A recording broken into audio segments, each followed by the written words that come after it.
On today's episode of Let's Talk Dog Business, we've got the amazing Jo-Rosie Haffenden, and oh my goodness, this is one you are not going to want to miss. We've got controversy, we've got business, we are shedding the light on this industry.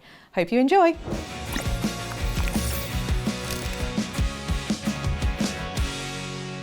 Yeah, so you were saying then that obviously interesting time for you then with socks, as obviously you're kind of stepping away from that, which is, I suppose, I imagine it's a bit scary, but also super exciting as well. Yeah, absolutely. I'm a very positive person in a very positive mindset. So I'm very excited about the future. I'm very excited about the transition from socks into doing what I'm going to be doing. But it's also sad and kind of, I think, you know, when we started socks, we wanted to change the game. I think we definitely did change the game. Yeah, I think we made huge leaps. You know, when we first started, there was no Absolute Dogs. When we first started, there was no, you know, the online stuff was teeny tiny. There certainly was no online behavior stuff at all. And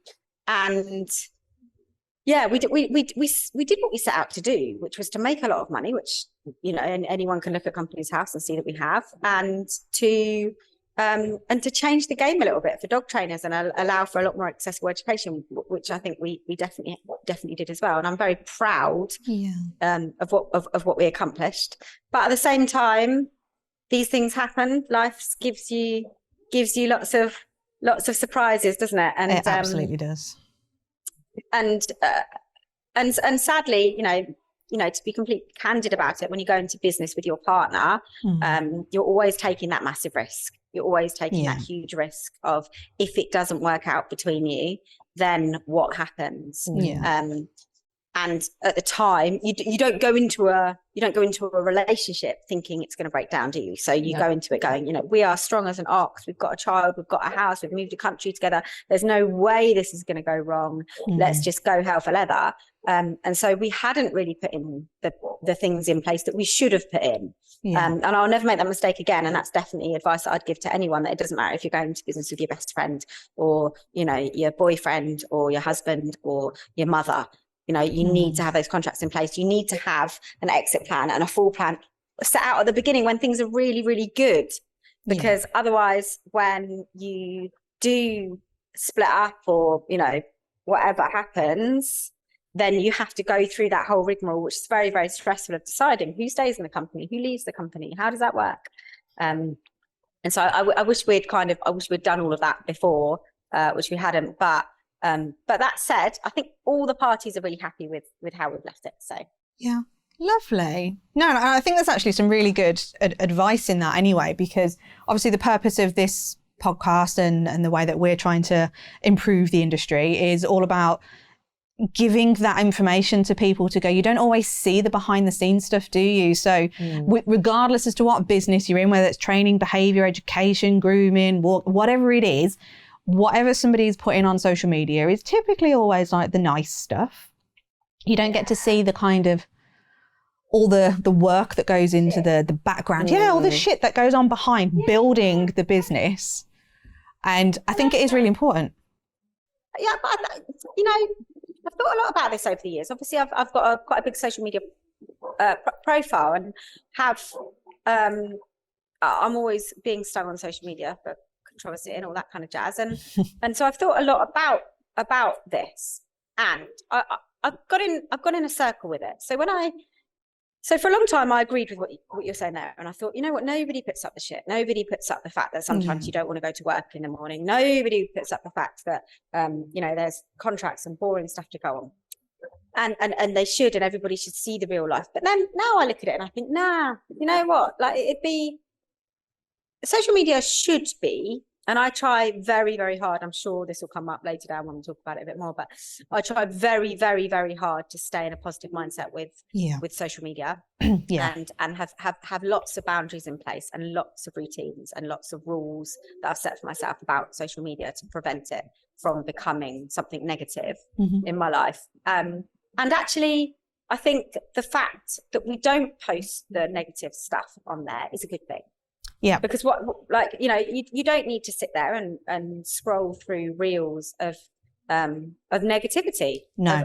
of like like really social media should be a place where you share the positive stories and not the negative stories. Actually, I think that's right. Yeah, no, I 100% agree with you on that. Because we're a big believer in that. It's that whole who you surround yourself with, what you surround yourself with, you'll ultimately become.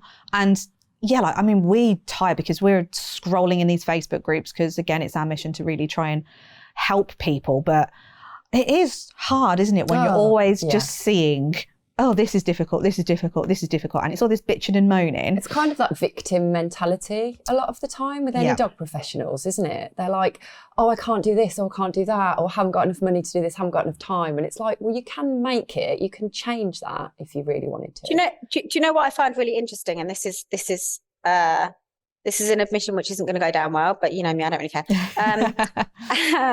And that is that having since working a lot more with the balanced community as well as with the positive community, that is a positive community thing. It's not a balanced community thing. Do you think? The guys in the balanced community are out there in the mud training their dogs. I know that sounds like I'm being derogatory towards the positive guys, but I've found it very interesting because I've been running these seminars. I've been running like the 10 hacks seminars, and I've done probably 50% balanced community, 50% positive community. And I would say that the cohort of the positive community that I've had at my seminars, because it is a workshop and it is a practical workshop, tend to be the much more practical guys and tend to be more sportsy, agility, that type of thing. Yeah.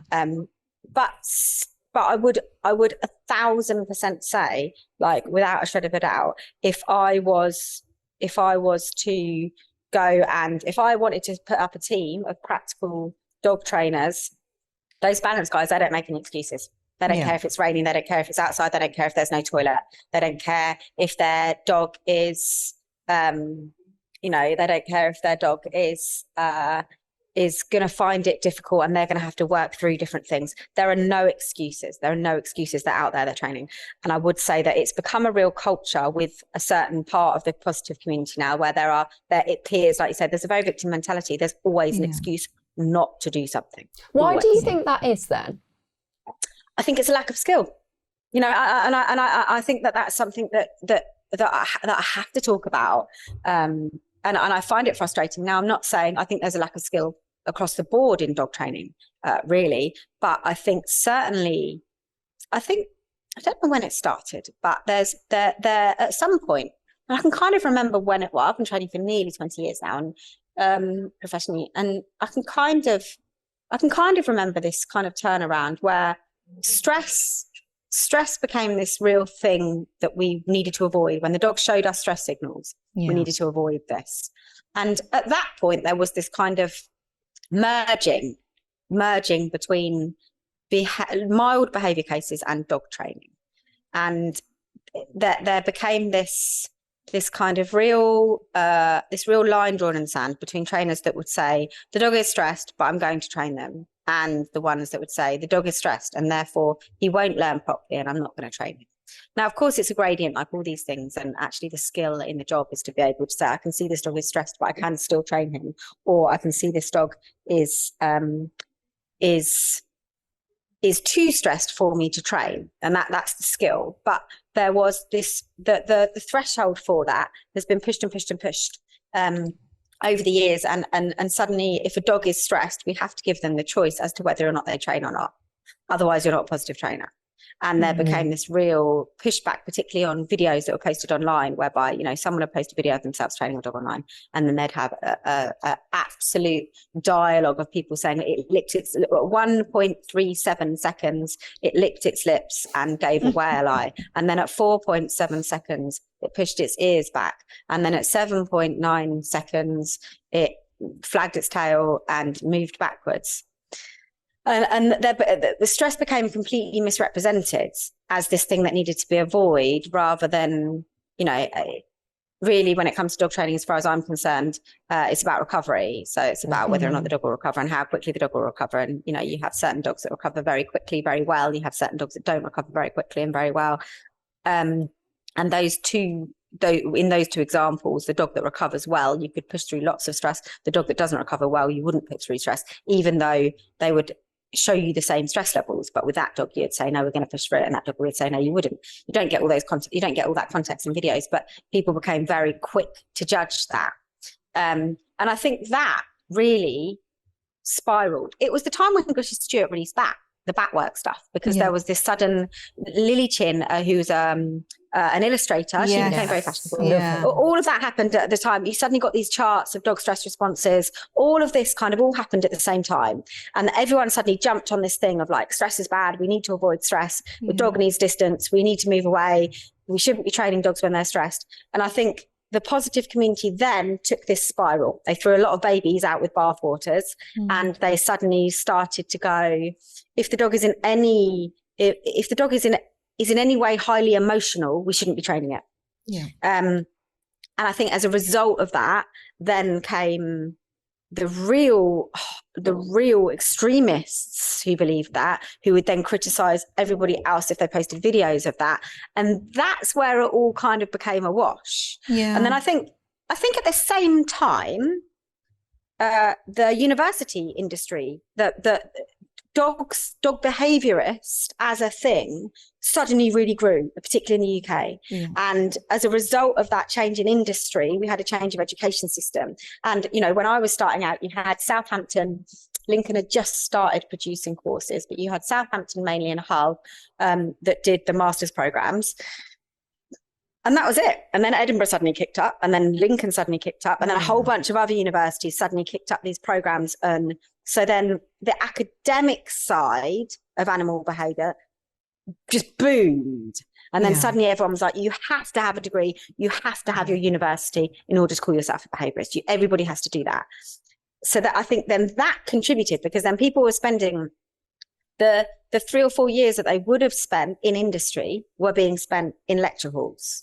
And then they were coming out with more education, but a lot less practical experience. And that drove the wedge further, I think, between those people who were saying, this is why this is happening. This dog is stressed. I can see this, I can see this, I can see this, but couldn't really do anything to change that behavior. Didn't really know the mechanics, didn't have the experience to do it. And those that said, I don't know all of that stuff about, you know, neuroplasticity and the amygdala and all that, but I can change this dog's behavior by doing this, that, and the other.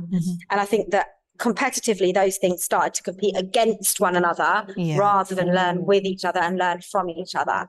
And as a result of that wedge, you have the people over here who are probably feeling defensive and insecure that they don't have the knowledge and the experience that these guys have. And therefore they come down very hard on, this is why I can't do it. This is why I can't do it. This is why I can't do it. And you have the people over here who are kind of like proving to those people, we might not have your university degree, but look, I can sure as hell train a dog. And they're doing the other thing, and they're going, I can do it, I can do it, I can do it. Yeah.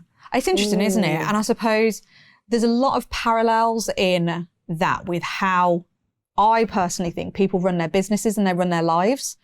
So the things that were kind of running through my head when you were speaking then was, okay, those stress signals. And I know controversially, but I also know that you do actually, I think you agree with me on this as well. So I'm raising my 2 boys who are 2 and 4 the same way I look at dog training, because I understand the behavior behind it, and I'm really looking at it and I'm going, oh, okay, yes, you have just shown me a stress signal whilst building your Lego, but does that mean we should stop building your Lego? No, but it's applying all of this stuff. And I see it certainly from a business point of view, where it's almost as if somebody doesn't know what to do, or if they feel a little bit stressed by it, they stop. And I wonder if, and I don't even know if you would know this, but as you've said, you know, you're choosing to spend a bit more time in, and I hate this split of communities, but you are choosing to spend more time in this balanced area. But I'm not really choosing, I'm just doing a sport where I don't have a choice. Well, okay, so you're hanging out with those people more. Do you, from your opinion then, do you see a difference in how they run their business versus the other side? Yeah, and I think they graft a lot harder for a lot less money. If I'm honest, I think they do a lot more work. They see a lot more dogs, and they do it for a lot less.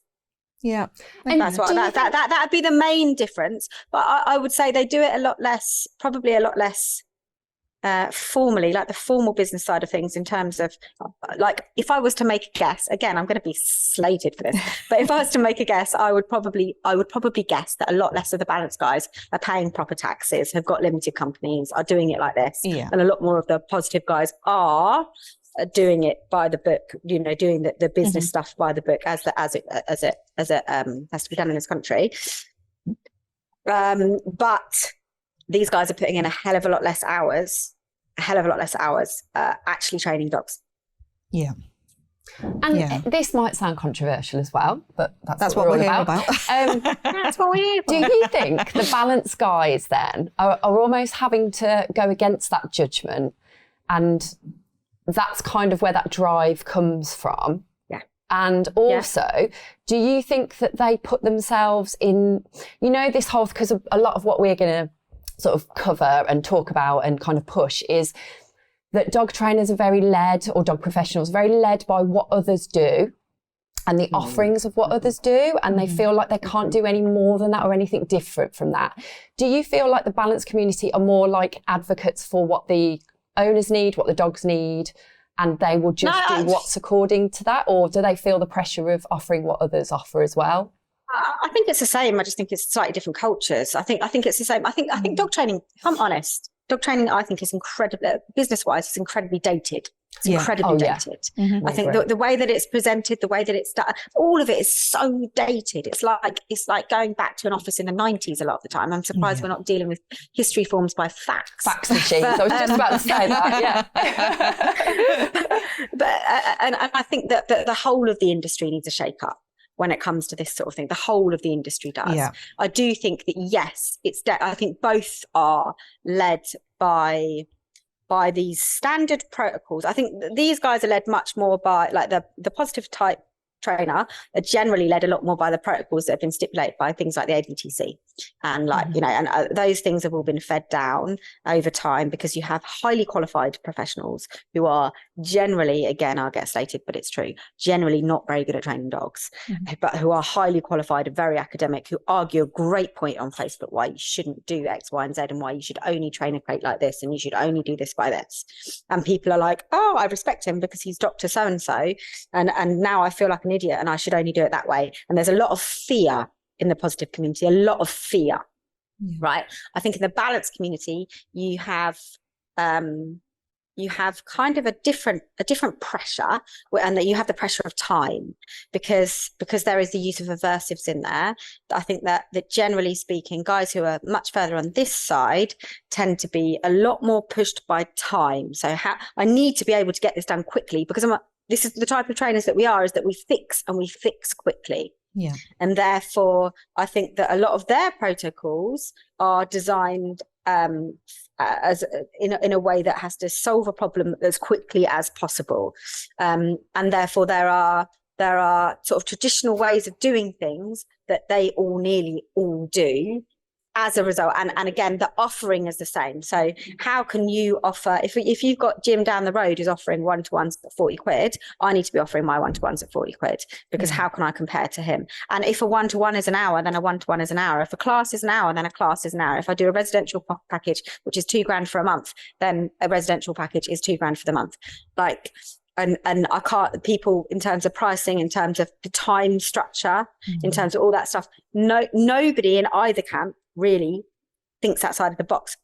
No. Not very many people do. There are I can think of exceptions to that rule, but generally not very many people will think outside of the box. They are massively guided by what others are doing around them, and by this weird industry social pressure to follow suit, to follow the herd. Yeah, there is definitely that weird social pressure, isn't there? In these Facebook groups, you see if somebody says something that isn't the norm, whoosh, like they're just like a swarm of bees on them. Welcome to my life. No, it is, and I think you're right. I think it's so the dog industry, certainly from our perspective. So I feel like a little bit of a secret spy in one way, because I decided, how many years am I into now? 2 years ago, to go, do you know what? I'm going to see more about this CPD world and see what's going on. So I would definitely put my hand up and go, I enjoy learning. I love doing all the course junkie stuff. I've done like lots of the socks stuff, loving Behavior Bible. I like doing all of that stuff. And I thought, do you know what? I am going to start to test out some of these things. So I've been doing this for about 10 years now, and then officially made it my full-time gig 6-7 years ago. And I feel like we're all told the same kind of things, aren't we? I feel like the advice is quite blanket and I don't really know who we start to get business advice from, whether it's people that you kind of do your CPDs with, or you kind of just randomly get it from your social group. I don't feel like there's any kind of big player out there that you go, that's where I need to go to get this business advice. But I think it's fair to say we all kind of get told, partner up with vets, so you get your veterinary relationships going, partner up with local groups, so you get all those. But it's like, well, how do you do all of that? So then I've tried doing that, partnering up with vets, and then vets are like, oh, well, we don't really understand behaviour, so I know you need to be on the ABTC. I was like, okay, so how do I get on the ABTC? You ring the ABTC, they're like, you need to do an ABTC program. Like, what's the ABTC program then? And then you just constantly pass from pillar to post to do all of these things. So I thought, you know what, fuck it. I'm going to go and be a little spy. And I enrolled on a university degree to do animal behaviour and welfare so that I can go and get the clinical animal behaviourist title, not because I need it, but because I wanted to do this whole journey and see what it is actually like. And fuck my life, it is killing me off. Trying to do, because it's not the accredited course, I'm having to go in via APEL. I've got to fill in it's a 35-page document, for crying out loud. And I'm like, why do I need this when I know I can actually do a lot of this stuff? But I am trying to do it. And as part of my dissertation, this is going to be quite controversial as well, but I'm hoping to publish a paper that actually looks at the public's point of view on accreditation, because I think it is so... Don't give a fuck. They don't give a fuck. They don't. Spoiler alert. And we all know this, don't we? And this is kind of like the problem for me. I was like, we've got all these big CPD providers at the moment, which dog trainers especially are constantly investing in, going, oh, I need to do that course, I need to do that, I need to do that, I need to do that, I need to do that. And it comes from an insecurity because they don't know how to do. Yes, exactly that. And that's kind of going to be my scientific purpose of investing this amount of money into studying and taking time away from my boys and the business and everything else. But for us, we're like, well, we invest heavily in our own personal development, in our business development, and our business is just growing year on year, doing the thing that we love. And that's not by constantly investing in dog knowledge CPD. It's all the same, pretty much. Let's face it. There's only so many ways you can skin a cat and go, you know what, this is going to sound awful, yeah? This is going to sound awful. But a little secret that I've learned over my time, it's only dog training. Yeah. We're not learning to be brain scientists. We're like, it's dog training. 9 of the cases out of 10 are simple. Yeah. You overcomplicate it with your knowledge. The dog owners don't really want to know why. Like when I go to a dog owner, it's the same as when I drive my car to the garage. Oh, cars are a bit of a sore point for me. I wrote my van off last week. But when I drive my car to the garage, I take it in and he says to me, oh, I think it's the cam belt. And I say to him,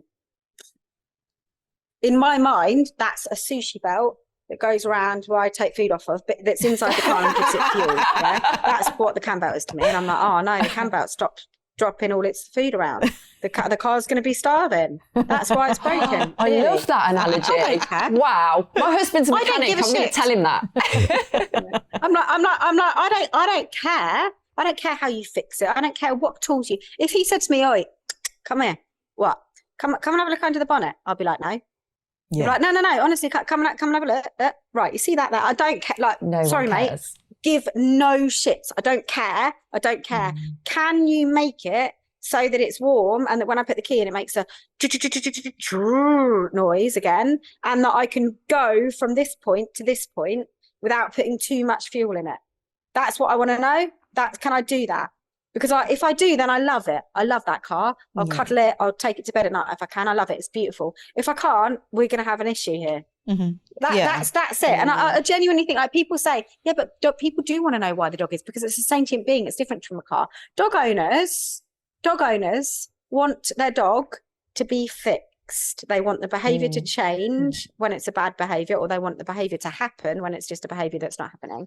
They want to live a nice life. They want to be able to, every dog owner, I would say, in the world wants the same things. And we don't we don't like talking about it because they're things that we're not allowed to do.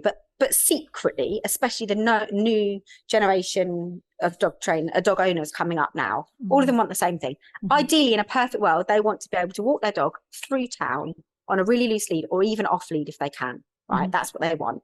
I know we're not allowed to train it, but that's what they want. Yeah. They want that. They want to be able to down their dog outside of the shop so that they can go into the newsagent and get Rizzlers. Yeah, that's what they want.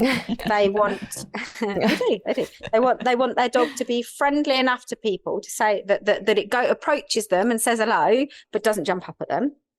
They don't want it to bark. They don't want it to dig, and they don't want it to counter surf. Right? Those are three things that they definitely don't want it to do. They want it to be social enough with dogs that it will have a little play, but not social enough that it pulls towards those other dogs. Yeah. They want it to not piss inside.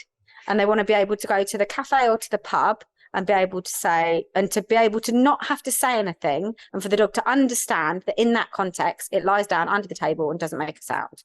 Yeah. Those things, I would say 99% of dog owners, that's what they want out of a dog. Yeah. That's what those things in 99% of dogs are not difficult to train. No. So I'm raising a puppy for a friend of mine at the moment, or I'm helping to raise a puppy for a friend of mine at the moment, an English Bull Terrier. And my purpose on raising Dottie is to raise her into the perfect pet dog, right? So she's going to do all of those things. And those are the things that I'm going to focus on. Those are the, because essentially all the pet dogs are the same. Those are all of us, positive trainers, balance trainers, doesn't matter. Yeah. Those things, everybody should be able to train those things really, really, really well. If all the dog trainers could train those things really, really, really well, then the need for CPD would diminish, and the desire for all this CPD, I think, would diminish significantly.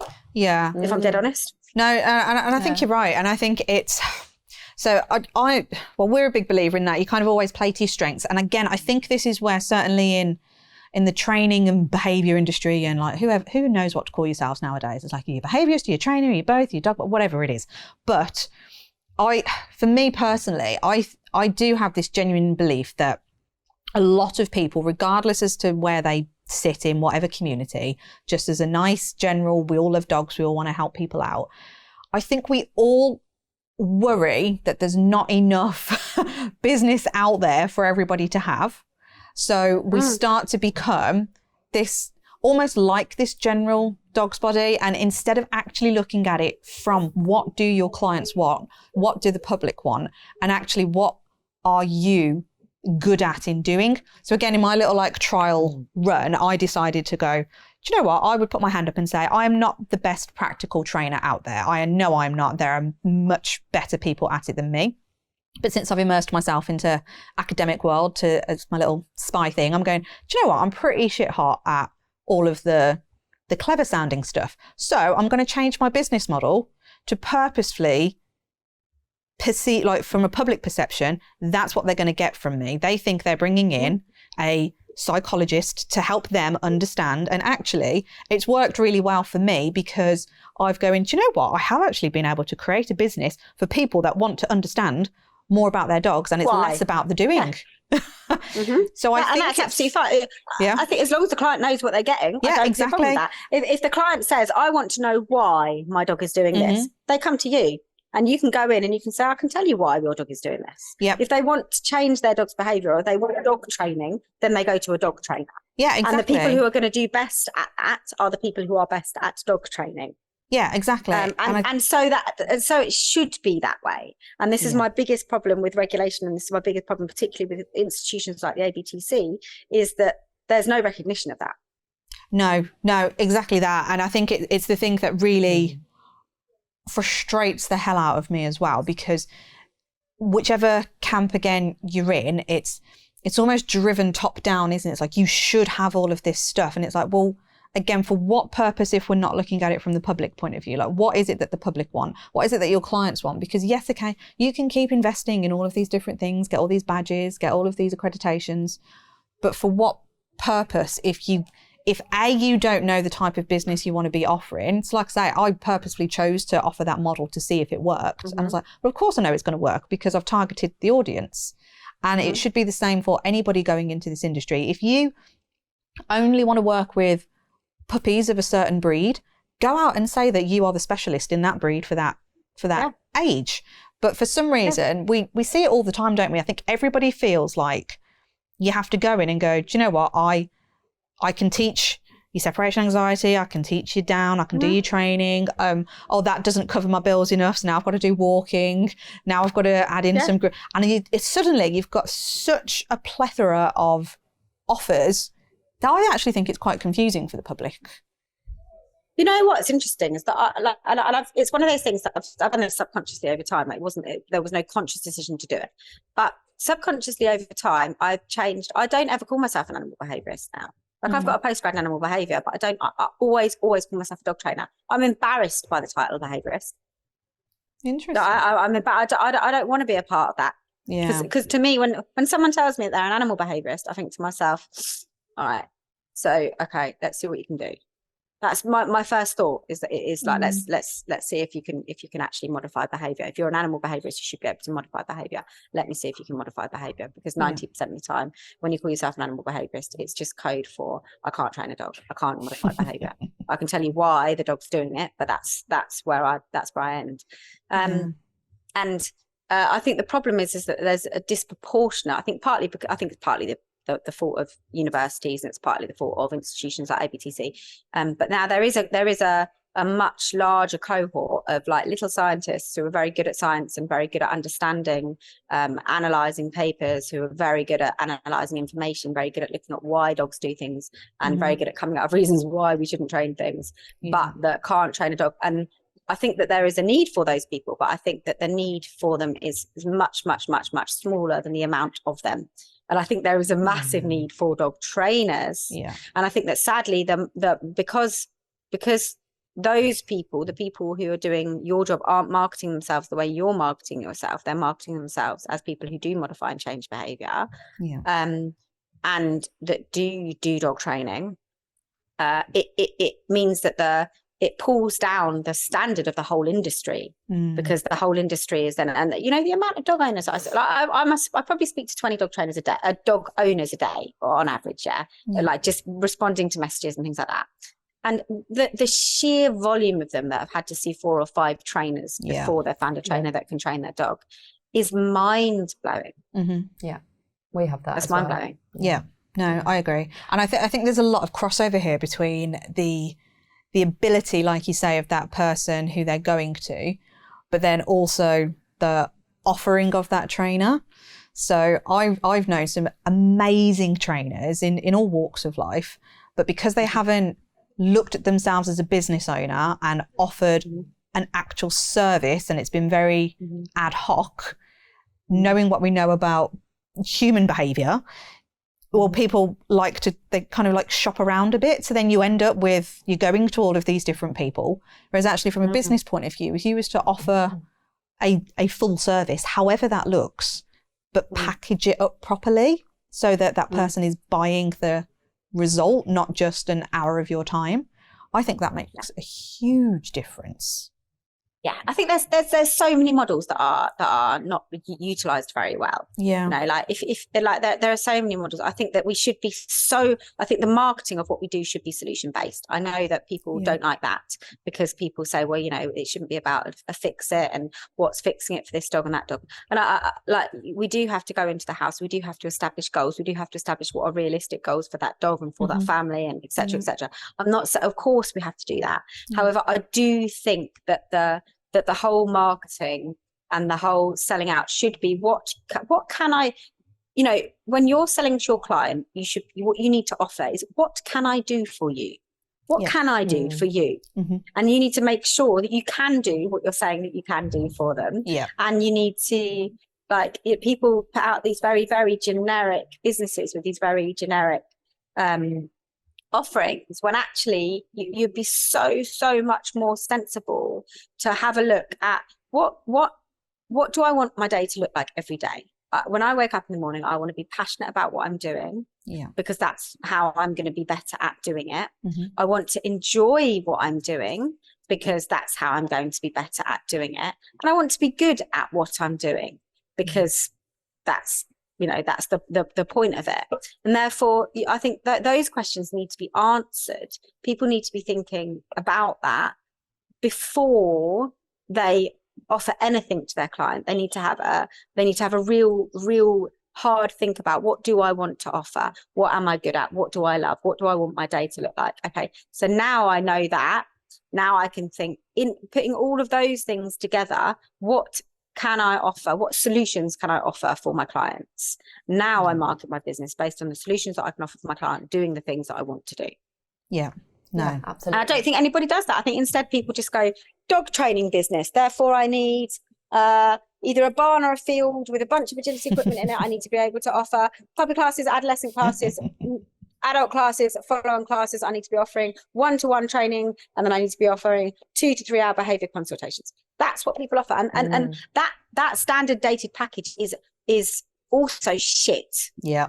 Just shit. Like, the classes are too long, they're too structured, the dogs aren't getting what they need. The classes, in my opinion, shouldn't even be held in halls or in venues. The classes should be held out and about in public spaces. Yeah.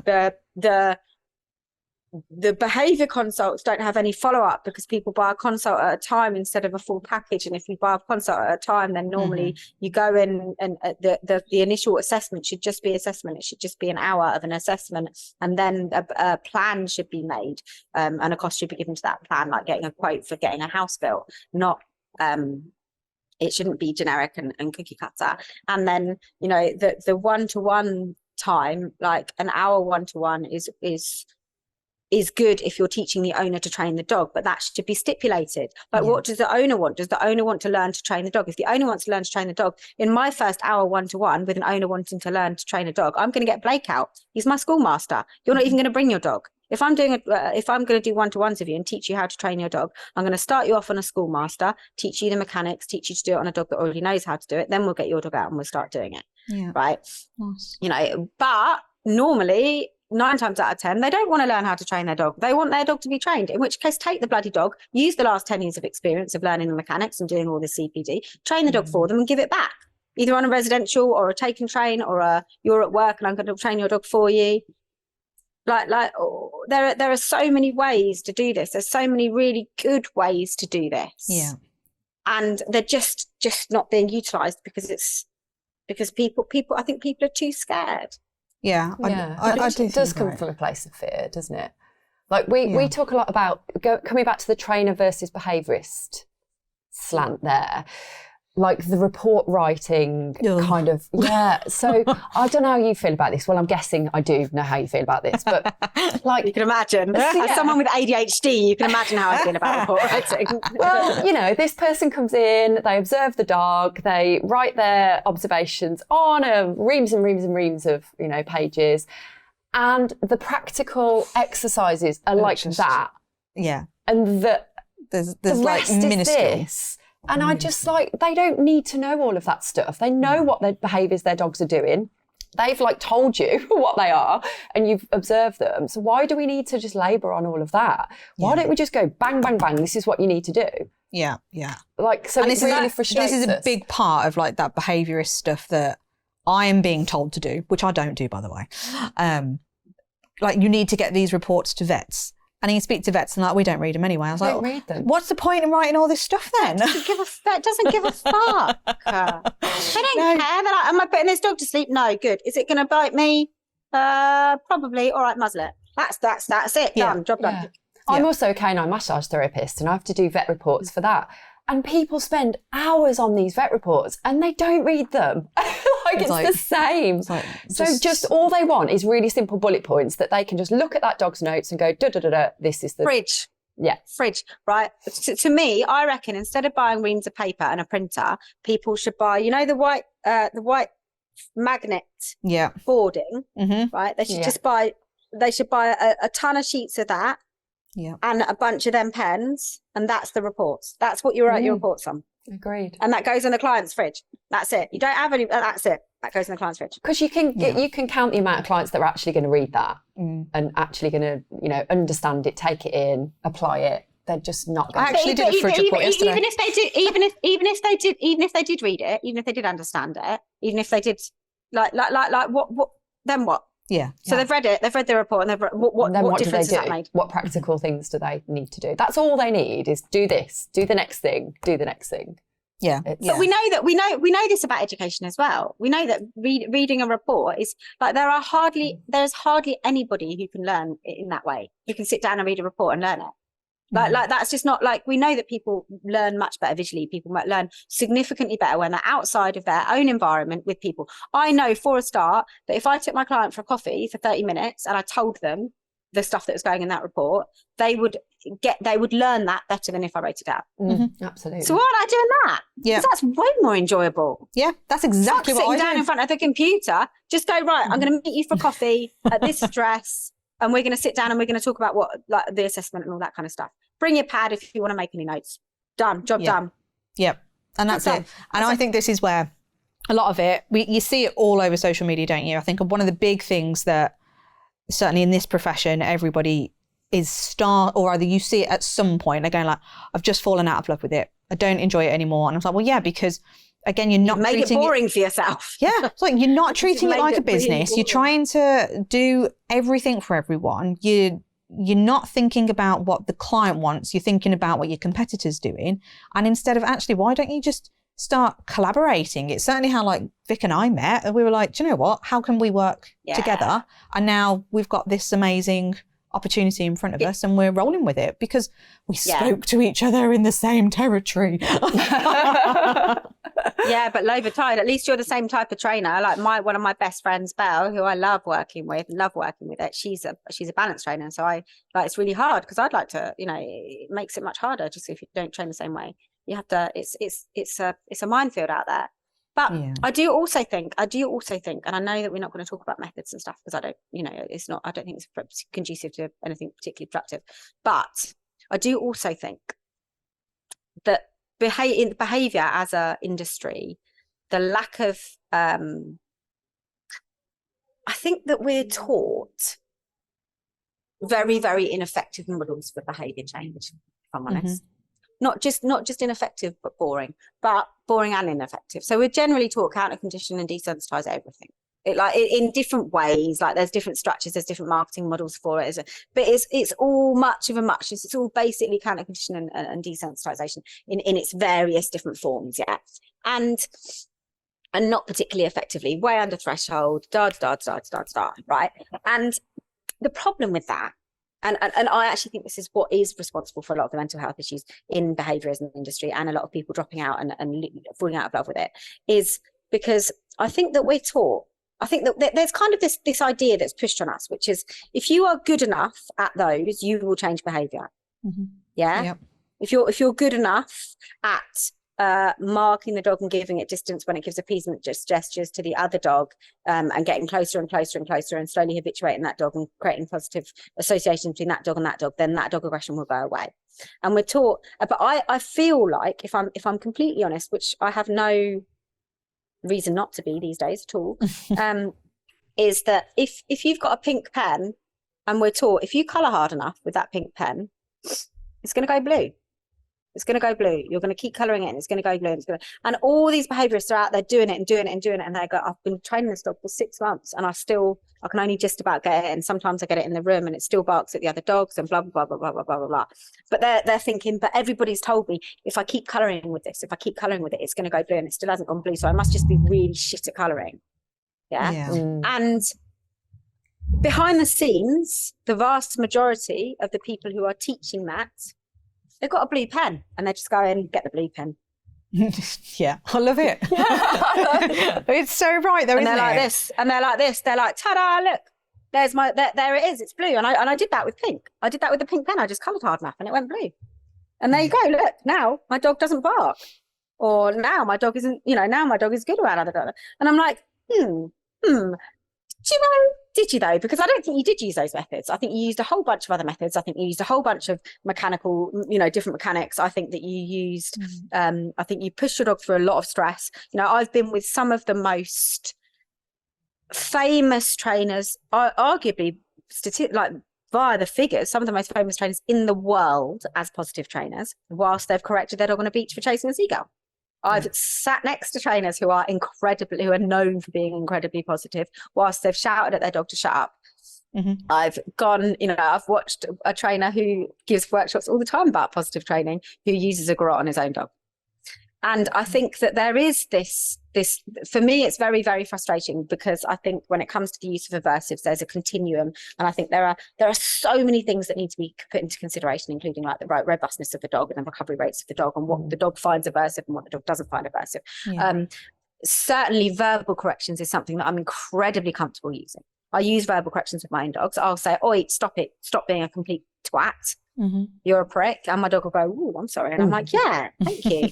and that is slightly aversive to my dog, as in my dog's ears will drop and he'll go, oh, sorry. And I'll go, yeah, right. Well, then don't be a prick. And I don't have any problem with doing that. The same way I won't use the same language for my son, but I would say, oi, Santino, don't do that anymore.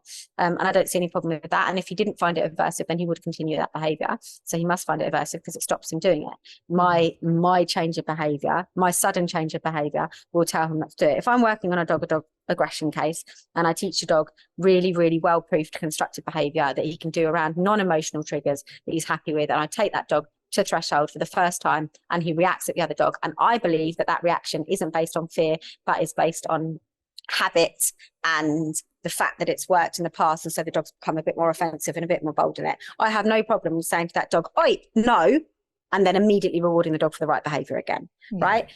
And that's how I create very quick behavior change. Mm-hmm. Right. And that's how I can change the client's behavior very, very quickly, by using that. And I know that I will be slated for doing that, because, you know, people will say that that's using aversives in behavior modification. Yeah. But I don't think that it's particularly aversive to the dog. I don't think that it is in any way, I don't think there would be no backlash from that. In the hundreds of cases that I've used that method, I've never seen any backlash from it in terms of, in terms of punishment callous, in terms of the dogs then redirecting on the owners, in terms of a relationship breakdown. If anything, the dogs enjoy the structure and respect the owner more afterwards. Yeah. And I don't think there's anything wrong with that. And I think that so many people are being taught that they can colour in hard enough with the pink pen that it's going to turn blue. And there's people like me who are out there using the blue pen on dogs in a way that's constructive, feeling like I can't teach that to people because it's controversial. Do you know, it's so difficult, isn't it? Because it shouldn't be controversial in some way, should it? Because ultimately, even if you look at it from like you say, that parenting style of it, and I like to think that, you know, if I had to put myself into a camp, I'm definitely in that position. But yeah, okay, I will use those. No. And I've realised lately, I do the pointy finger at the kids. It's like, no. Oi. Yeah, I do that too. Do you do the counter? Do you do the counting as well? I'll give you to the count of 3. I don't know what happens after 3. No, for that reason, I'm like, no, I'm not going to do it, because I know mine are little, they're clever little shits. And I'm like, yeah, you get to 3, see what happens. I'm like, fuck. So no, I'm avoiding. So far, I've managed to avoid it. But yeah, like I use 3 all the time. I will count to 3. But it is part and parcel of life. We do use these things. We all have these things, don't we? Like, again, like if we're all talking over each other now, like, and no one was getting anywhere, someone's going to have to step up and just be like, "Oh, shut up a minute! I'm trying to talk." You have to use it as part and parcel. But I just love that whole.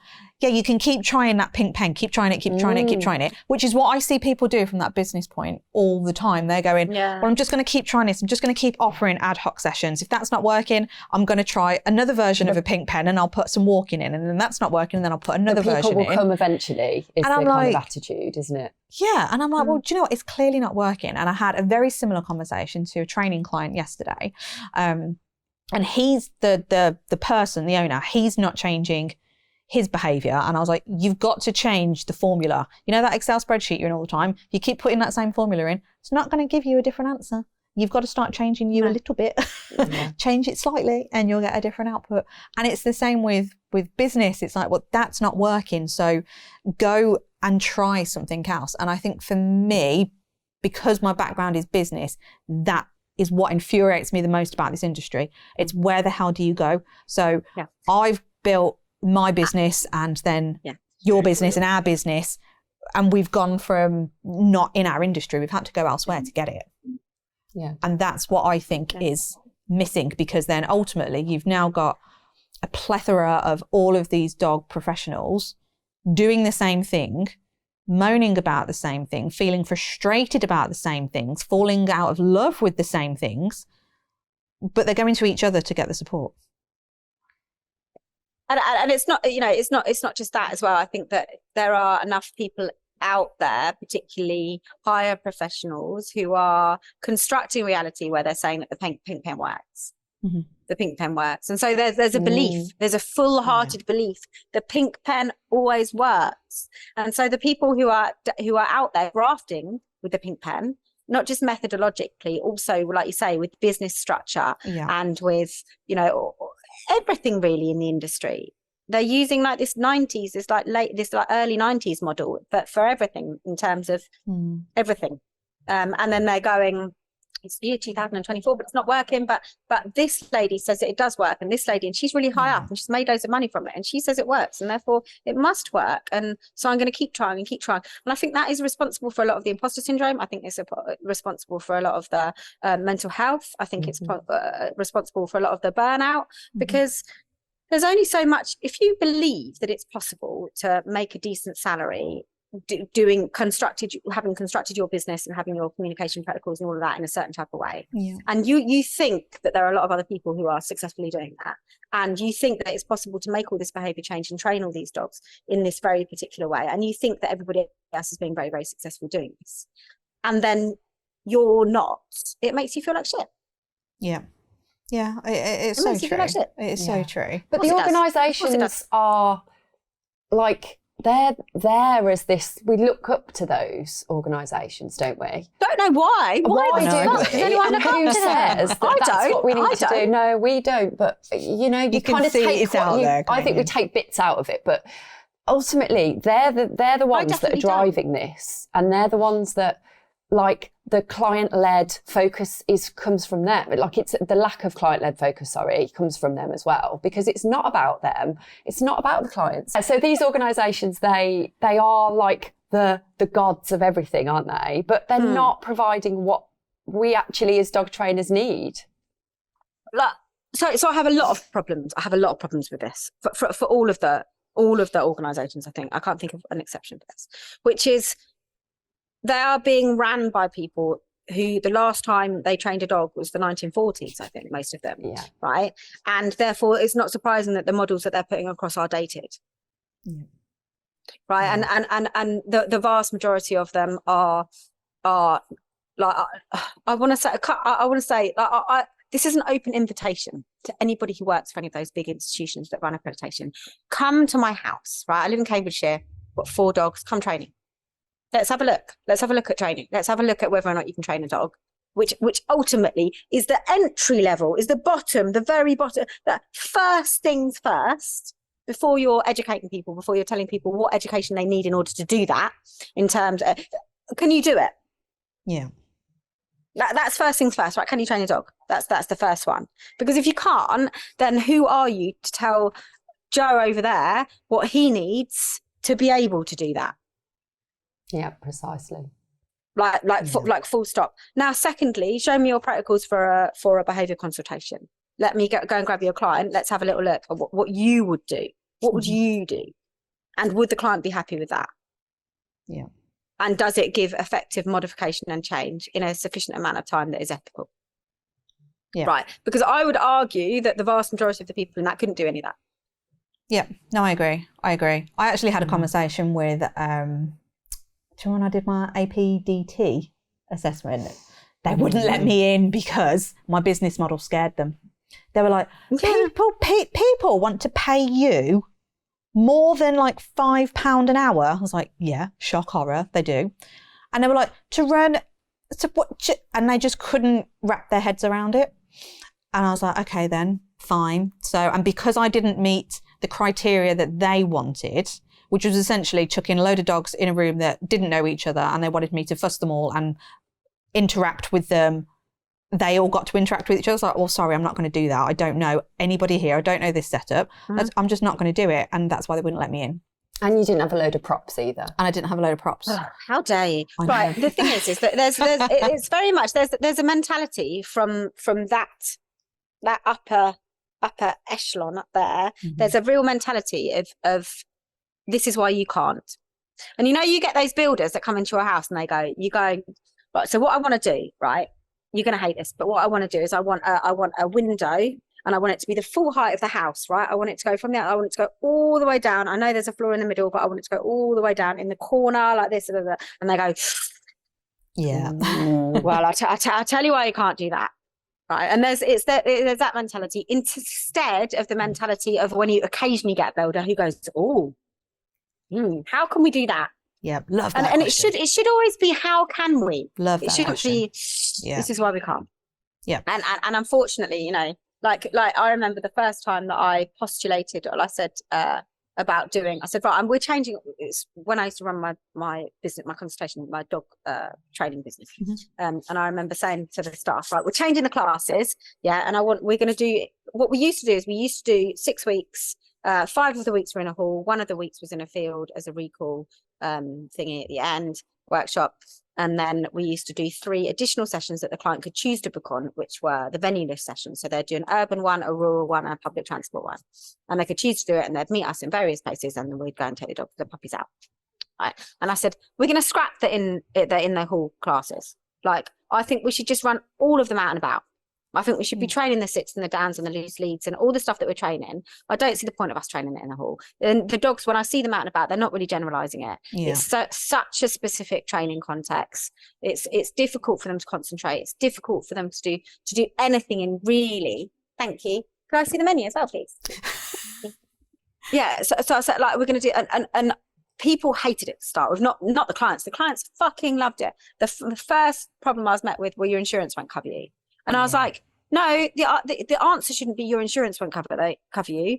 The answer should be, what loopholes can we use to ensure that the insurance is still covering you? Can we get the clients to sign a declaration to say that they don't mind? Because that was the answer. The answer was to make sure that on the puppy forms, they signed a thing to say, we know that we're going to be out and about in public and you can't basically control the buses. And but that's like, we should always be looking for like, how can we do this? Yeah. How can we do this? Yeah. Always. Like, there should never be in a situation where you say, well, I can't. No. How can you? Yeah, no, I love that. And I feel like this could go on like a massive tangent because of life in general. Like, you almost, you're so guided, aren't you, into what everything should be done. Like, we're almost, again, like, even we've had people contact us and say like, oh, we want to become dog trainers. How can we start doing that? And they're already saying to us, it's like, oh, so we know that we're going to run one-to-ones or puppy classes. We found a hall, we've done, and it's like you say, it's like this whole cookie cutter thing, but it's so ingrained and hardwired into everybody, not even just in the dog world, but. And it's dated and boring, and the clients don't want it. Yeah, it's so true. The other thing that I'm seeing a lot, this is a very good coffee, by the way. The other thing that I'm seeing a lot of lately is so the new generation coming up, the guys, when we look at, dog ownership went from something like 9 million to like 13 million over COVID, didn't it? Yeah. When we look at who the people were who bought those dogs, they were often people like younger than me, if I'm honest, but like fairly similar to me. Like, they're just normal people, normal people in normal lives. People who like to have, I'm going to make a complete admission here, right? I have cream carpets in my house. Impressive. And I have white bed linen, right? And as you'll see on my social media, I often wear white Hugo Boss tracksuits and cream. I like my designer clothes. I like my Ugg boots. It's got fur around the collar. Love it. Even in Spain. I don't even in Spain, right? And I don't care. I like those things. Those are the things. That's who I am, right? And a lot of the people, I think that the general cohort that bought dogs are quite similar to me in that sense. And the generation below who are coming up and buying dogs. And what I'm seeing all the fucking time at the moment is people whinging and saying, you need to let the dog be a dog. Yeah. So you're seeing all this stuff about, you need to, I had a client today. God, you poor thing. I had a client today who's got a dachshund, and the thing's digging up the garden. Oh, they've got a dachshund, of course it's going to dig up the garden. And you've got to let the dog be a dog. And I'm like, what the fuck? No, you can't let the dog dig up the garden. That's not socially appropriate. Like, the only way that dogs have managed to thrive in this environment is by learning to behave appropriately given the expectations of the humans, right? That's how dogs are still with us. That's why they're still our pets. That's why we haven't chucked them out and they're not like foxes, right? Because we it is literally literally the reason that dog training exists is for that purpose. Yeah. That's literally what dog training is teaching the dogs to live in under the human rules. Yeah. That's what dog training is. So why people are now moaning about that is beyond me. And there's nothing unrealistic about there's nothing unrealistic about having white linen and white tracksuits and clean carpets and having dogs. But there's nothing that's not an unrealistic expectation. You just have to fucking train the buggers. You just have to make sure you train them. That's all it is. You train them and you say to them, right, you're not allowed upstairs. My dogs aren't allowed upstairs. Ella is. She's 16. She can do what she wants. But none of the others are. The others aren't allowed upstairs, right? And they're only allowed in the lounge when they're clean and calm, because I've got a big white fluffy rug in there. And if they're silly, then they're just annihilate it. And we are in the kitchen otherwise, and they know that they're not allowed to jump up at visitors. And they know that they're not allowed to jump up at me because I wear things like white tracksuits. And they like all these things. It's just a basic dog training, right? It's just a basic domestic obedience and manners. And I don't know how it's happened, but there's suddenly this massive culture of dog trainers who feel like it's, if you have a dog, then you should live as a swamp person, and and if you don't, then you've got ridiculously high expectations of that dog, and it's completely unfair to expect the dog to live this lifestyle. But and I just think I don't know where I feel like a lot of that is coming from these institutions who are like really, really pushing this idea of allowing the dogs to be the dogs and not allowing the dogs to have any big emotions, and keeping arousal down and keeping stress down, and not putting the dogs in just basically any situation. And like we're creating these weird ass glass dogs that are dog trainers' dogs. If I ran a workshop tomorrow and allowed all dog owners and all dog trainers to go in there, I can almost bet your bottom dollar that the vast majority of dog owners will have better behaved dogs than the dog trainers, which is fucking saying something. Yeah. That's where you've got a problem. Yeah. When your dog trainers are going, I can't bring my dog in the hall because he's a bit stressed. I'm going to wait for him to choose to come in the hall, and he's barking at the other dogs. And all the dog owners are going, oh, fucking come in here, Fido. And the Fido's going, okay. Yeah. So it comes down to the extremes, doesn't it? Like there's no middle ground with anything to do with this industry, is there? There's like you're here or you're here, and there's nothing meeting in the middle. I think there is. I think there's some beautiful people in the middle ground. It's just that those are the people who are going, I don't know what the fuck to call myself. I'm not going to put myself on social media because I'm going to be annihilated. I think it's that vanilla middle ground, isn't it? Of like, I don't want to say anything. I don't want to put myself out. And I think this is the shame, because ultimately anything that's controversial should just be something that is an open conversation, because ultimately how do you learn? How are you supposed to have these conversations and do all of these things? And that's why, we decided to do this podcast, which we knew was going to be controversial, because we're going to start highlighting the things that we're already bloody saying. We're all doing it. That's the whole point of why we created this business, because we think that things have got to change. Yeah. And we really want something, to have that. and something has got to change. So I suppose I'm really interested, and I think our listeners will be too, on kind of like your journey then from when you first started to kind of where you are now, because you've done the academic side of it, you've got the degree, you've obviously had like a massive online business with socks, you've had your training business, and you've done some TV stuff as well. So kind of talk us through where you've started and to where you are now, and what has kind of changed for you, and what have you seen, and how have you grown, and tell us the Jo-Rosie story. So I am a big believer in the like laws of attraction and things like that. Manifest and it will come. And as a result of that, I think Steve Jobs once wrote a beautiful quote that I've always remembered, which is, it's really easy to join the dots looking backwards. Right. And that's true, especially when you follow your passions and you follow what you're good at and things like that. And when I tell this story, it looks as though I pre-designed it. It looks as though I knew exactly what I wanted to do from when I was 17 and worked very carefully through that course to ensure that I had everything I needed. And couldn't be further from the truth. Couldn't be further from the truth. So I went to university, and my mum had told me that the only way that I could ever make any money doing anything with animals was to be a vet, which is I had exactly the same advice. How old are you? Sorry if you don't mind me asking. 42. Okay, yeah, I'm 39, and I think that at that time, around that, I think that there was like this real belief, because there wasn't really an industry for what we do, was there, back then? No. So I think there was this belief that you become a racehorse vet, that's how you make a mint, or you can make decent money being a vet, or you're going to be, or you're unemployed, basically.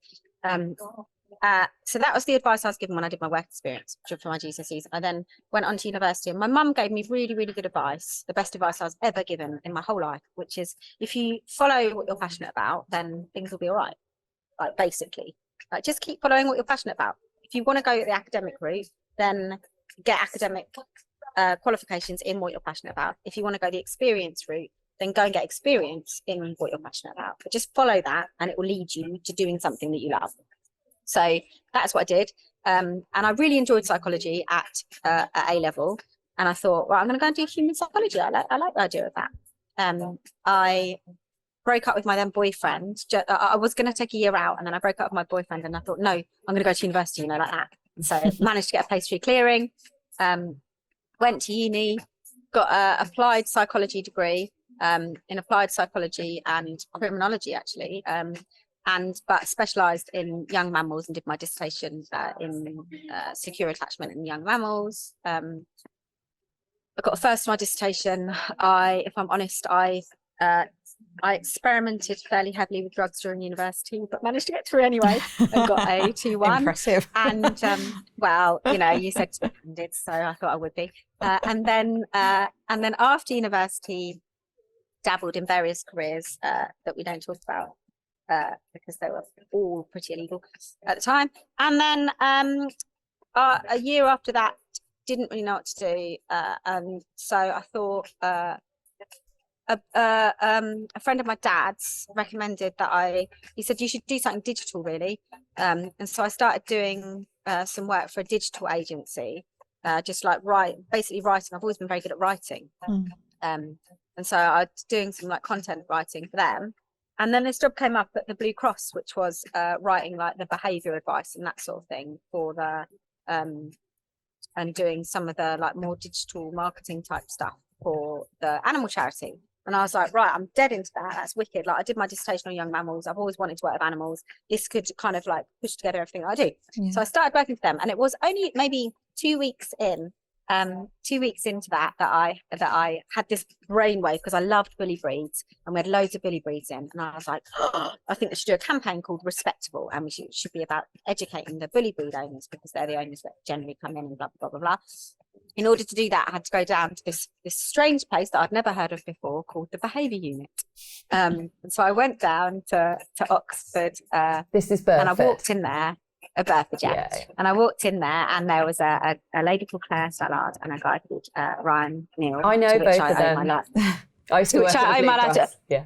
Oh, really? Ryan is one of my best friends. I speak to him lovely, yeah. Basically weekly. Like, he's one of my absolute best friends in the whole wide world. And Claire is still a very good friend of mine. Even though I don't speak to her as much as I should. But Ryan I speak to all the time. I adore him. He's just one of the best people I know. But so I walked in there, and my whole brain lit up like a Christmas tree. And I was just like, fuck, why didn't I know this existed? This is it. This is Mecca. Cool. Like, this is where I need to be. And so from then on, I started to kind of like, I can say it now because it doesn't really matter, but I started scheduling fake meetings all the time up in Burford, and actually just going down to the Behaviour Unit and doing like work experience with them, and like stooging for them and doing as much as I possibly could. And then, I was lucky enough to be able to afford to then do my postgrad while I was there. So I carried on getting experience whilst I was doing it. And whilst I was there and getting experience and doing my postgrad, I became fascinated in the expert witness side of things, like the legal side of things, because partly because I got Arch, I got my pit bull, I got Archie, and partly because we were getting a lot of those type 1 dogs in, and I was sort of seeing what happened, and I just got more and more interested in that. And then I met a horrible man called Roger Mugford, and he offered me a job at a company of animals. And so then I went and worked a company of animals. I sat next to Chirag for a year, which is lovely. I love Chirag. And we did a bunch of really fun stuff. Like, we went and did what's it called? with the XXX. Britain's Got Talent. And did Britain's Got Talent with a bunch of chickens, me and Shirag. Pulled a couple of all-nighters, training some chickens, and did that. And did a whole bunch of really fun training stuff. But also did, I also did loads and loads and loads of assisting for Roger, as well as for a couple of the other expert witnesses, until I'd done enough experience that I could then apply as an expert witness. So that was like my big plan. So then I went and applied for that. I didn't get sacked. Me and Shirag left on the same day, put it that way. And I received some very interesting emails. One down published that from my then boss, saying that I would never make it in the dog training world, and that I should probably find a job that didn't require me to write or read. Wow. Yeah. So funny, I did all right myself. But then I left there on a bit of a like sudden like shit, now I don't have a salary, don't know what to do, but I had enough experience. I'd got my expert witness stuff under my belt. I had a couple of good contacts as solicitors who then took me on as their expert witness, so I was able to do that work. And then I started school for dogs, because I thought, right, I'm just gonna have to fucking do it. So literally I went out and did exactly what we're saying not to do now, which was found a hall and started doing public classes. Yeah. Obviously I had experience like running classes and doing stuff like that already from the previous jobs, but still I did that and started doing behaviour consults, and it just took off, to be honest. I was really lucky. I was living in Brighton. It just took off, and within a year I took on two members of staff, because I had more work than I could shake a stick at. I didn't know what to do for the amount of work I had. And then built that up, took on a partner, made the same mistake, didn't do contracts and stuff like that. But took on a partner, and we built the business up until we had 8 members of staff. So it was a nice big beefy business. Did well out of that. Really enjoyed running that. Thoroughly enjoyed running that. Really enjoyed running that business. It was my baby for a while. And then I got, and then a friend of mine, who is a cat behaviourist, messaged me and said to me, look, I'm pregnant, so I can't do this TV show that I'm meant to be on. You're the only other person I know that can do cats. Is there any way that you fancy doing it? I think you'd be good on TV. And I was like, yeah, right. So went down to Bristol and went and sat there and did a show called Cats versus Dogs, where I had to train the owners of a cat, and they had to go up against, as a challenge, the owners of a Dalmatian. They both had to train the dog and the cat 3 tricks, and I had to like judge it, and I had to present all this information about like the way cats were domesticated differently to dogs were domesticated, and why that changes their learning and all that kind of stuff. So did that. And then while I was there, the production manager came over to me and he said, is this the first TV you've ever done? And I was like, yeah. And he was like, you're really good at it. I'd really like to put you forward for this other show. Do you enjoy it? And I was like, yeah, I've really enjoyed it. And he was like, well, can I put you forward for this other show called Rescue Dog Superdog?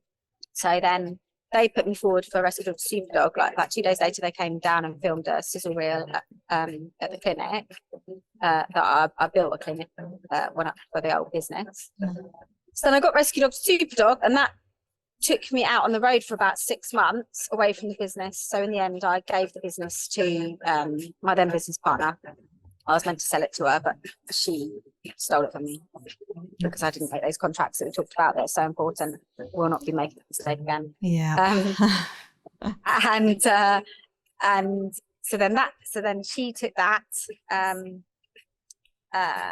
and I then me and Nando got together at that point when I was doing Rescue Dog Superdog, and we Steve Mann came to me and asked me whether or not he asked me to run a dog yoga thingy. 1 second. So previous to that, I missed a bit, which is that during the course of this, I started to develop this protocol, this dog yoga protocol, which was just something I was messing around with. I've always been like my dad used to describe me as an original thinker, and I've always been someone who thinks outside the box a little bit, maybe because I'm neurodivergent, whatever that was called. We all know neurodivergent, to be honest, but anyway. And so I came up with this protocol that I was using for Arch, and one of my vets asked me about it, and she was like, "This is amazing, the change that I've seen him in since you've been doing all this stuff differently." and she was like, I've got a German Shepherd, I think that I'd really like you to work with. So I worked with this German Shepherd on the same protocol. Now, the German Shepherd had hip dysplasia, how surprise. And so I worked on it in a very specific way to help with the hip dysplasia. And I then came up with this idea, and I said to them, look, we could use this protocol to train specific movements for this dog, because it didn't like to be handled at all. And so we could get the dog to do its own physio. And so we started doing this. And so we used the yoga protocol to train these particular actions and postures and stuff to help the dog do its physical, to do its protocol. And then that particular vet said to me, look, can you write this up for me? Like, write up the protocols and stuff that you're using. She's like, I'll pay you to do it so that we can have it as almost like a little manual so that we can use it for other dogs that come in the same thing. So I think it'd be really useful. So I started writing that manual. And then I thought to myself, why am I doing this and not publishing it? Like, why am I wasting all my time doing this and not publishing? So I just literally went through my bookcase, picked out my 3 favorite books, found who the publisher was, wrote to the publisher and said, look, I'm writing this for the vets. Would you be interested in publishing it? All 3 of them came back and said yes. So then I had them like kind of fight off between them. Went with one of them. He then said they'll publish it, got it done, wrote it, published it. And then Steve Mann, who was the head of the IMDT at the time, he still is, came to me and said to me, do you mind doing a yoga thing for the dog training weekend? Just like a section on dog yoga. And I was like, no, I'd love to do that. So I went down and did that with him. What I really noticed he added me to the group, to like the Facebook group. And I really noticed that there was a lot of behaviour questions on there that were being really badly answered. So people who had learned to dog train through the IMDT didn't know any behaviour stuff. And so I went to Steve and I said to him, have you ever thought of doing like a behaviour version of the dog training stuff, like the IMDT stuff, but a behaviour version so that you're training your trainers to do the behaviour stuff rather than, because at the moment they're asking these questions and the answers aren't great. And there's obviously a gap there that needs to be filled. And we talked about it, had a couple of meetings, and he was like, yeah, I really fancy this. He was like, do you fancy writing it? And I was like, yeah, I'd happily do that. So then I wrote a separation anxiety seminar and a resource guarding seminar and a couple of others as well. I can't remember what they were. And then we came up with this idea for the IMDTB, which he then put forward. So then I was doing seminars for the IMDTB, Nando was doing seminars for the IMDT, and then we both got Rescue Dog to Superdog. We then got together during that, and then at some point we just said why don't we do this ourselves? But why don't we start running seminars, just me and you, and we'll do it together? It'd be more fun. Like you say, it's nice to work together with someone, isn't it? Yeah. So when Socks first started, it was we just did seminars around the country. We did predation one, we did a resource guarding one, we did a whole bunch of conferences abroad. We toured America, we went to Australia, a bunch of different gigs in Europe, and we just like did lots of presenting. And then we came out with this idea, actually it's quite funny, we came out of this idea, we were like, what's really annoying is how poorly the science is being taught. So basically during our journeys when we were in the car, I'd gone the academic route and he hadn't. So he would say to me something like that about Skinner or about Pavlov, and I'd be like, no, that's not actually true. Like, having been taught it in human psychology, there was never actually a bell. It wasn't a bell, it was this. And we talked all through, and he was like, the amount of myths that are being taught in dog training when it comes to this science is crazy. So we were like, why don't we do like a little online course? This is how the whole of Socks started, was we were going to do this little online course that was just going to teach people about learning theory, right? That's all it was. That's all Socks was going to do. That's the only online bit we were going to do. And then we had this idea that we were going to do that, and that we kind of like put that on the back burner while we were filming a different show for Teach My Pet. And then at the end of Teach My Pet, we were going to America, so we didn't have time to do the workshops that we wanted to run as part of the TV show for dog trainers. And so we wanted to find a trainer that could do that for us. We went and I had to judge the Bull Terrier class, and he had to judge the Tricks class at this big Welsh show. In the Tricks class, the person who won it was Dean. We watched Dean do this really good thing with his dog, and we were like, he's great. He's a great dog trainer. Like, where's he from? Spoke to him afterwards. He was like, well, actually, I'm not a professional dog trainer. I'm just a dog owner. I just really love doing it. And we were like, man, you're like, what you did there's sick. And he was like, well, actually, funnily enough, I've just applied to come on one of your courses. And so he had applied to come on one of our courses. We then let him on to a load of our courses, trained him up, got him to do those workshops. Whilst he was doing those workshops, he decided that he wanted to become a dog trainer, and we saw a lot of potential in him, the fact that he had been in business before. So he did his MBA or whatever it's called, and was in business before that. And we thought he has a lot of skills that we don't have. And we said to him, do you want to come on board just with this online project that we're doing? It's just this little tiny little course. We started filming that tiny little course, but then every time we filmed it, we were like, oh, we should really be teaching people this. We should really be teaching them. And then in the end, it ended up being the whole of Puppy Lab. And we created the whole of Puppy Lab. We all gave up work, other work, and just focused on that for a year with no earnings, just on the punt that we thought it'd do well because there wasn't anything else like it in the market. And then we were lucky enough that it did do really well. And we said, look, as long as we earn, I can't remember how much it was, but we had like a figure that we had put in. We said, like, as long as it earns this amount, then we'll do another course afterwards. And it earned that amount. It way more than that amount. So we then did 30 days of School of Canine Science, and then from there we just created a business, and then that was that business, and that's how all that happened, really. Amazing. It was very organic. It was all just very organic. Opportunities arose. I'm someone who says yes to everything because, like, I just think these things happen. You only live once, and if it sparks my interest, then I'll find a way of making it happen. But a theme of all of that for me is the collaborations that you've formed throughout. That's how you got to where you are now. Yeah, collaborate, the networking, relationships, relationships, like talking to people, and 100%. And like, as you know from probably talking to me, I'm incredibly social. I love talking to people. For me, real knows real, and you sit with someone for 10 minutes and you can tell whether or not they're bullshitting, whether or not there's someone who's giving off this fake impression, whether or not there's a different motivation there, or whether or not they're just an open, real person who's going to just go, there you go, this is me, this is who I am, this is what I want out of this. And those are the people that I'm looking for. Those are the people that I want in my life. People who are positive, who, when negative things happen, either just shake it off and push it away, or else go, how can we turn this into a good thing? You know, and people who can do and who do want to do. And you just surround yourself with people like that, and then you end up having all these different ideas and bouncing off each other, and it's just nice. That's it. It's so important, isn't it? And I again, kind of like drawing it back to the whole reason we're wanting to do this is so we can create that positive community to go, this, you know, there is this gap and we want to help fill it, because we do love working with dogs. We love working with the people aspect. We love getting to talk to people like you. We love the social side of everything, and actually just having those open conversations. And there just genuinely doesn't seem to be a place that exists for that. And it's like people have become scared of telling the truth. And I don't really understand it. Like, and I try so hard. And I was talking earlier about those boundaries I put in. Generally speaking, I try and see myself on social media, on like the pages and stuff now. I see myself as a content creator.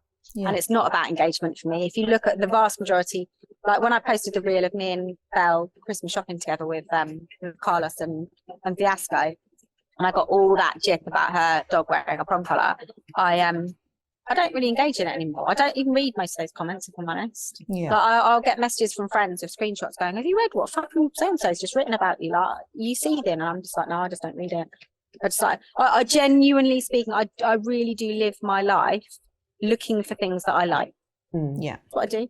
I look for things that I like, and if there's something that I don't like or makes me feel a certain type of way, I'll try and get it out of my life. I just don't want it in my life anymore. Such a good way to be, isn't it?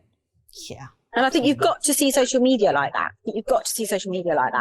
And I think that if you're able to do that, then I think as humans, we just have to say to ourselves, it should always be about truth. I get a lot of dog trainers who say to me, like, I feel really shit because I've just advised my client to do something that, if I'm honest, I would never do with my dog. And I'd say, well, what would you do with your dog? And you go, well, I just tell them to I just tell them not to do it. Like about 2 weeks ago, I got if I'm going to be more specific about it, I got an email.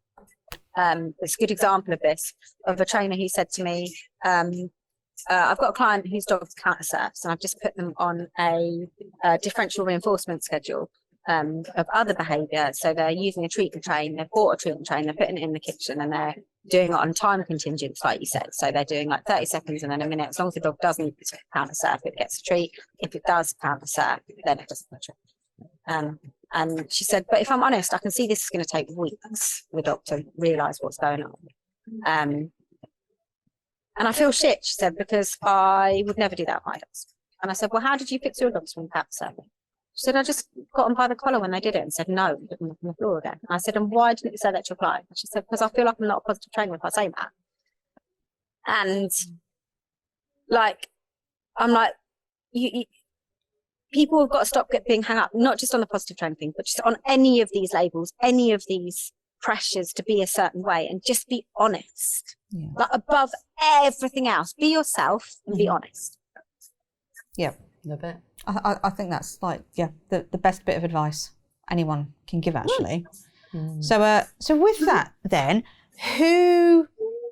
let's go. So aside from the honesty thing, or maybe that is the honesty thing, would that be then your one biggest tip then to give to the dog profession at the moment in terms of falling in love back in their business, doing something that they love, that they're good at, all of that? What would be the one thing that you should say everyone should be concentrating on the most? Oh, those are two different questions for me. So everyone should be concentrating on being good at what your clients want. Yeah. If you are not good at what your clients want, then one of two things has to change. Either what you're good at needs to change, so you need to learn the skills to become good at it, or what your clients want needs to change, in which case you need to be marketing to different clients. Like one of those two things has to change. Either the clients have to change or the skills have to change. Yeah. But you need to be skillful in what your clients want. Yeah. You need to find clients that want you to do what you want to do. Right? So that's what people should be concentrating on working out who the market is, what they want to do, and becoming really shit hot at that. Yeah. But in terms of my one tip for people, without a doubt, it would be to wake up every morning and spend your day concentrating on the things that you like, not the things that you don't like. Love it. Because I think if everybody does that, then people will stop criticizing each other too. And then you won't have to, like, the confidence levels of everybody will go up, and everything gets better when you start doing that. Wake up every day and just concentrate, like, look around for things and collect in your brain things that you like. Oh, I like that. Oh, I like that. Oh, I like that. Collect it all up, and it'll become like a better person. You'll become a more positive person. You'll become better at business. You'll become better at everything. Just collect the things that you like in your brain instead of collecting the things that you don't like in your brain. And in terms of specifically the dog behavior and training industry, if everybody could be 20% more authentic and 20% more honest, the whole of the industry would change for the better. Yeah. Love it. Absolutely. Yeah. One last question for you then. Who do you know that would make an awesome guest on this podcast to spread our message even further? Well, if you haven't already thought of him, then Craig Ogilvie for sure. Like, he's definitely someone who you should get on here. He's been doing a lot of mentoring stuff that's really, really good. What he does is almost leans more towards life coaching, I think, than anything. So I think he'd be a really cool person to have on there. And the other person, without a doubt, and she'd jump on chance, would be Kelly Dunbar. She does mentorship, and she's got a lot of really, really strong opinions about the industry. She's been in it for 12 years longer than I have. And I think she's watched it from the side of, like, obviously Ian Dunbar and Sirius and all that side of stuff, and then also from the sports side of stuff, and then also from like mentoring new trainers coming up. So I think she would have a lot of really, really interesting opinions and stuff. Yeah. Amazing. Thank you. Love it. Well, thank you ever so much for joining us today. I've absolutely loved this. It's been great getting to see the insight in your journey and everything. I think it's just I feel like I've been to therapy. That's what it's about. Yeah. I love it. I love it. But no, I really do appreciate your time. I always come away from these, right? Or every podcast I've ever done, including this one, I always come away from these going, I really shouldn't have said that shit. Oh no, you should have. You should have Never. on this one. Definitely. Yeah, no, this is all about I never regret. Honesty, authenticity. Yeah, no, absolutely. Been lovely to talk to you guys. Yeah, and you. Thanks again, and enjoy the rest of your day. Bye. Bye.